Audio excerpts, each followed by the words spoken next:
You just uploaded a story on Carteret County News Times, the CarolinaCoastOnline.com's website, having to do with scholastic sports prep in sports. North Carolina. Prep sports. And this is the headline. Senate Republicans push to dissolve NCHSAA, place prep sports under a state commission. So that's the headline. And just reading the lead sentence, and that's it. I'll ask you to kind of unpack it.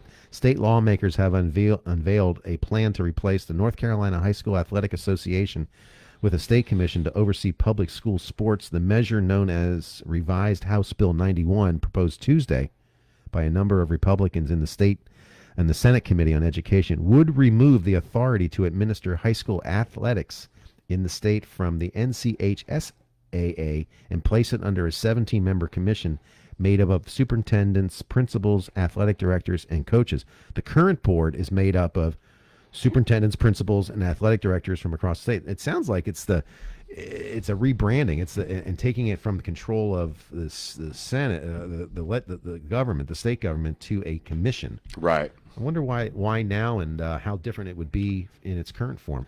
Well, money is the big one. Yeah. As you read in the piece, it states that they had a pretty large war chest. I think $42 million dollars. And I think that surprised a lot of people. Yeah. I don't know.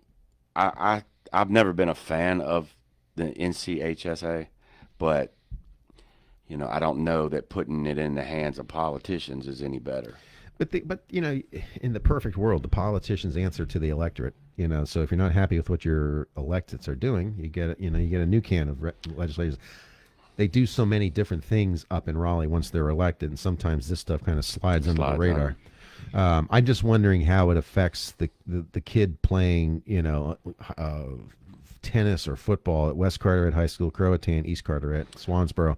Do they even know this? Is this changing? I'm sure the coaches are aware of it, and the supers and athletic and the directors. article interviews a couple, and they're kind of wavering on it because a lot of them sat on the board or were part of this organization prior. I worry that the money that is drawn out, and I'm not going to sit here and try to defend where Q Tucker and the association's been spending money, but I worry that the money gets into a state coffer and never goes back. And then we start having stuff like sports that aren't high in attendance or revenue just don't get funded, or the other way around. Certain sports get funded and others don't. Well, it's like anything from else. a political standpoint. Yeah, and it's like, from a political standpoint, but it goes without saying that, football and basketball drives the revenue stream for the high schools. Right, but think back, 8-10 years ago when that whole thing with the concussions, think about if they reacted politically at that point to football, what would have happened? Mm-hmm. Yeah. That came and went, but that's just a small point. I worry about that in political hands. But again, I'm not defending this organization because I've never been a fan. Well, it's not like it's a fly-by-night organization by any means. It's been around since, as the story states here, it was founded in 1913. Yes, and it's comprised of 427 members in their organization. So it's tried and tested for more than 108 years. It's been around. I think the real rub is that this money is technically coming from the schools that they have in their war chest, mm-hmm. and so I think that's what rubbed a bunch of people wrong. And then essentially the lady that runs it, the commissioner, sort of said, it's none of your business what we do with it, and that rubbed the politicians wrong. So here we are.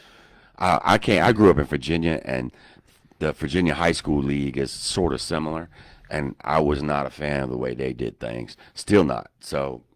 Is there a better way? Maybe, but yeah. I'm not sure this is it. Well, I guess they have other states that they could look at, and or you could look at. I came out of Pennsylvania. We had the PIAA, Pennsylvania mm-hmm. Interscholastic Athletic Association. Right. So they all have them. They have them. I guess it's now Now it's a state-run commission. Yeah, I remember my father always talking about it because he was an administrator, so he always talked about the PIAA, but. It didn't affect me as a swimmer. I didn't understand what. But it could. But now. it could, especially swimming. I mean, right.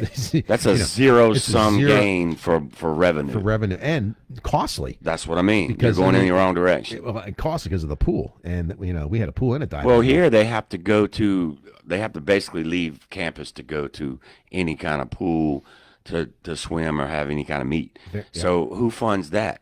If I'm sitting somewhere in a different area and I'm looking at school revenue having to go to this, I'm going, wait a minute now. Why am I sending somebody off the school campus to do something? And paying an aquatic Absolutely. center to use their pool. Absolutely. Yeah. So then the flip side is, do you put pool in your new You school? put pools in school. In the school, yeah, pools in schools. In the new schools that you build, do you put pools?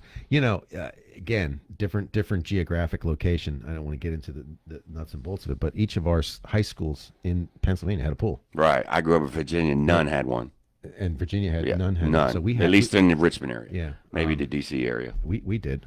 So every school. And we could get to a point where the sports like football, because they require X amount of equipment, are the ones that are like, nah, we should just do, I don't know, basketball or soccer where there's no, I had an athletic director years ago, and back in those days, the football coach was essentially the athletic director too, and the soccer moms were giving him, the business to get some stuff, and he said, what do they want? All you need is 2 nets and a ball. Yeah, and some grass, a field, and we'll mow it for you.